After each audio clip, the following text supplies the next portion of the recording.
Today's Talk365 Talking Wellness segment is presented by Wellness Team expert Dr. John Hatch. Hey everybody, it's Holly. I am back with Dr. Hatch, but this time I'm in his office. I'm in your hood. Welcome to our home. I thank you so much for having me. So here's a little fact. 4 weeks ago, I came here and I got tested. All of your testing, and we found out I definitely have some problems because when you were on the show, we had a candid conversation on camera about the symptoms that people suffer from and the things that you do and how you come in where a lot of times people are at the place where they have no hope. And I have been working extensively with Dr. Rogers and Dennis Parker. They are Talk365's wellness team. And upon meeting you, I was like, you're the third. You guys are a trifecta because when I read your book and I looked into your content, I'm like, all right, if he can help me, because I feel like I've done everything I could do and still having this problem of filling up with water. So we're here at the follow-up. I'm bringing you along so you can have a little behind the scenes and we can all find out together how Dr. Hatch can fill in the gaps when everybody else is like, I don't really know, Holly, maybe stress less. So it's all you, no pressure. Alrighty, well we're excited. We're excited that you're here. Plus with your diagnostic test, it showed specific findings that there had been a head trauma sometime in her life. And there's specific findings on the eye test that show those types of markers. So a year ago, I am walking from out of a house with some friends from a Christmas party and I slipped, but I hit the back of my head so hard and they said I was acting weird. They kept me up till 4 in the morning and the next day I was in so much pain, but I wanted to brush it off because I was embarrassed. And this is sort of the key to the kingdom of why I'm not getting results from all the diet and exercise I'm doing with Dr. Rogers and the specialty meals to heal my gut, and why I'm not getting the results from the PTSD and seeing a decrease in my cortisol response to stress from working with Dennis. Absolutely, and both of those come from just an area of the brain. If you don't know where you are in your center of pressure, your gravity, if you feel like you're falling backwards, you'll get this tactile response. A tactile response is like kind of like a jerk response, and that's like when you get scared or startled, that makes your heart rate go up, it rushes to your extremities in case you have to run. Well, that doesn't help digestion. And so when you have this little center of posterior pressure, and as we saw on your test, and we'll show you guys in a little bit, it was massively posteriorly. So you already know that you're in that tactile response even if you don't want to be, even if you mentally try to get out of it. So first thing I just want to show you is the balance test. The balance test is a big window into how our system is working and not working. I have last time's tests up here. Okay. Here on the left, you have almost 2.5 inch posterior sway. Okay. And after a month of brain exercises, we now have less than 1.5 inches. That's how much your brain's improved. Okay. This is incredible. And then you look at these balance scores, and this one with your eyes closed went down a little bit, and the brain fluctuates, so it's okay that it goes up and down. Our goal is that we're improving in a general area. And it takes 4 months. It takes 3 to 4 months to hardwire the brain. Really be done. So it never reverts back to the old brain. It's called neuroplasticity. So your brain on the unstable surface, that's where you felt so unstable. You're at 63 and you're now at 84.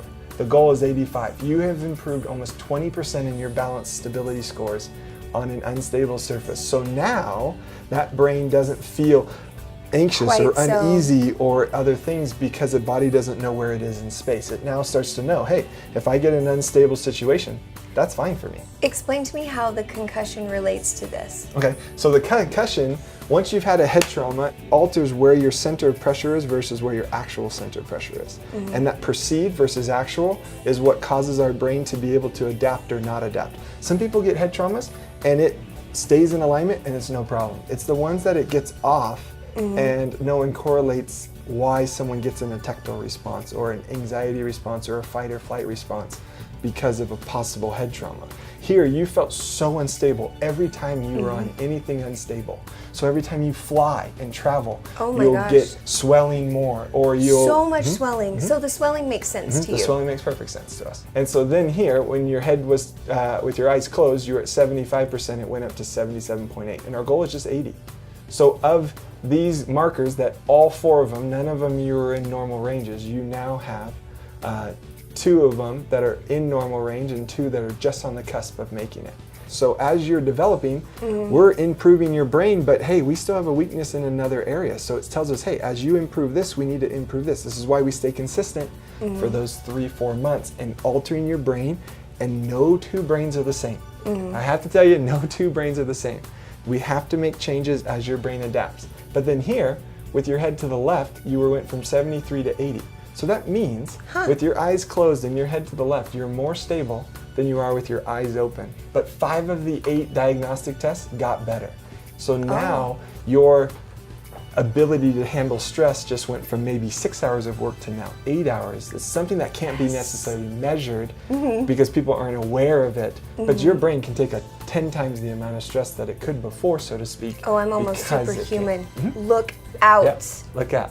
Okay, I don't want to derail you at all, but tell me a little bit about when you had a concussion, because all of this whole concussion key thing, it doesn't matter when it happened. I took a pretty hard fall once. I was goofing around with friends and we were doing improv in LA. But I mean, I know this last one a year ago was really intense. Really bad. Tell me about your situation with concussions and how this sort of came in to be such a key thing, because it happens to people all the time. Look, I just named 2 in the last 5 years. For me, my concussion, I was 13 years old. I was a really gifted kid. I was in gate classes in California where I grew up and got a concussion, blacked out, and didn't wake up for 18 hours. So I was, I guess, conscious. I couldn't remember anything. I didn't know that my mother had passed away. I didn't know that my brother had left for 2 years. Those types of things I didn't know. So you were amnesia all state. I did was wake up the next day and going, what just happened? Like deja vu. And so after that, school went from easy A+ student every time to C+, B-,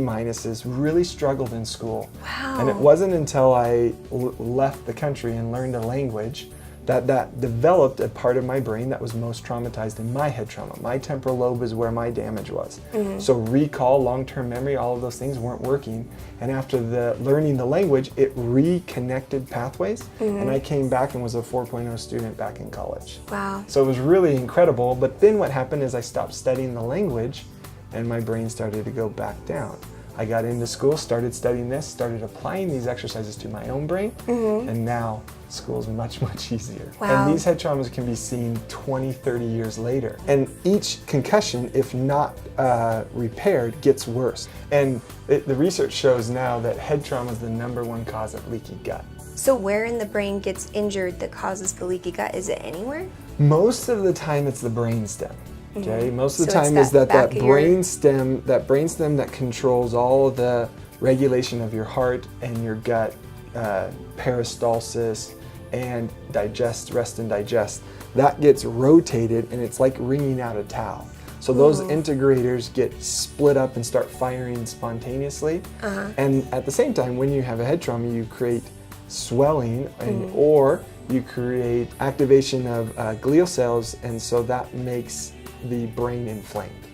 And that chronically, if that stays going, that chronic inflammation in the brain will then create permeability in the gut. Whoa. So if it goes untreated. Yeah, if it goes untreated, it's just going to be a ticking time bomb.